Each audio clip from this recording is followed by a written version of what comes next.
আসসালামু আলাইকুম রহমতুল্লাহি ওয়া বারাকাতুহু। সম্মানিত সুপ্রিয় মুসলিম ভাই বোনেরা, আপনারা এখন যে মাজারটি দেখছেন এটা হলো শাহ সুফি নূর মোহাম্মদ নিজামপুরি রহমতুল্লাহের মাজার মোবারক, মাজার শরীফ। এটা চট্টগ্রাম জেলার মিরসরাই উপজেলায় অবস্থিত।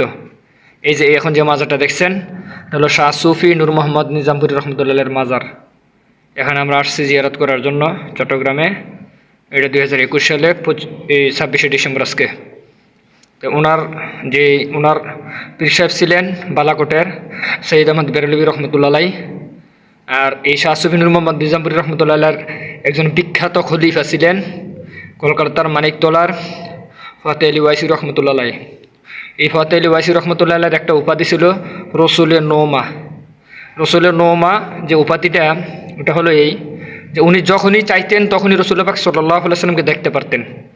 মানে এই রসুল পাক সাল্লাল্লাহু আলাইহি সাল্লামের শানে দুরূদ শরীফ পড়তে পড়তে এমন একটা হাল হয়ে গেছে।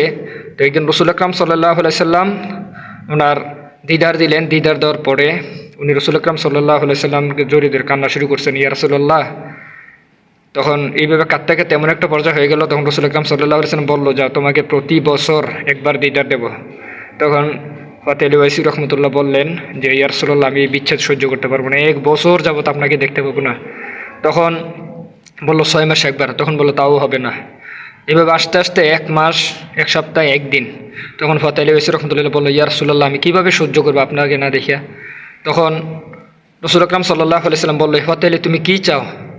তখন ফতেহ আলী ওয়াইসি রহমতুল্লাহ বললো, ইয়া রাসূলুল্লাহ, আমি যখনই চাই তখন যেন আপনাকে দেখতে পাই। মানে রসুলের এশকে তখন রসুল সাল্লাল্লাহু আলাইহি সাল্লাম বললো, যাও তোমার দোয়া মঞ্জুর করা হলো। তখন থেকে বলল যে ফতেহ আলী ওয়াইসি রহমতুল্লাহর সাথে রসুল আকরাম সাল্লাল্লাহু আলাইহি সাল্লাম সমস্ত পর্দা উঠিয়ে দিয়েছেন। যখনই উনি দুরূদ শরীফ পড়তেন আর রসুল আকরাম সাল্লাল্লাহু আলাইহি সাল্লামের নাম মোবারক উচ্চারণ করতেন, সাথে সাথেই রসুল আকরাম সাল্লাল্লাহু আলাইহি সাল্লামকে দেখতে পাইতেন। কত বড় একজন উঁচু মানের আল্লাহর ওলি ছিলেন। আর এই শাহ সুফি নূর মোহাম্মদ নিজামপুরি রহমতুল্লাহর একজন বিখ্যাত খলিফা ছিলেন ফতেহ আলী ওয়াইসি রহমতুল্লাহ। ওনার মাজার মুবারক হলো কলকাতার মানিকতলায়। ইনশাআল্লাহ আল্লাহ যদি তৌফিক এনায়েত করে আমরা ওইখানে যাব, যদি আল্লাহ কবুল করেন এবং এই আল্লাহর ওলি আমাদেরকে ডাক দেয়, আল্লাহর কাছে দোয়া করে যে আল্লাহ তাদেরকে তুমি আনো সেখানে। এই যে এটাই শাহ সুফি নূর মোহাম্মদ নিজামপুরি রহমতুল্লাহর মাজার মুবারক। এই যে এটা,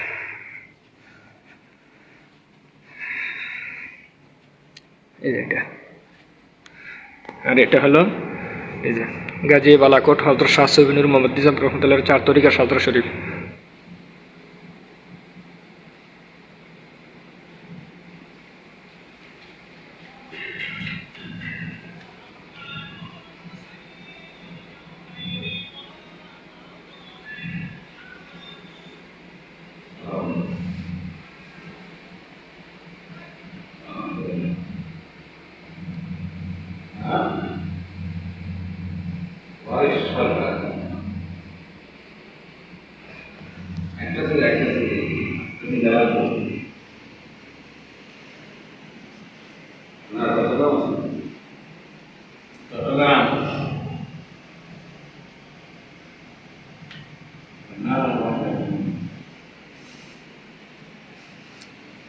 এটা মাজার শরীফ ফাদি উদ্দিন মিল্লাত শাহ সুফি নূর মোহাম্মদ নিজামপুরি মাজার শরীফ, চট্টগ্রাম মিরসরাই।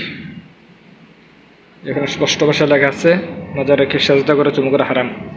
এটা আমাদের সফর সঙ্গী নামাজ পড়তেছেন মুসাফির অবস্থায়। মাওলানা শেখ ফরিদ, এটা হলো মধ্যে।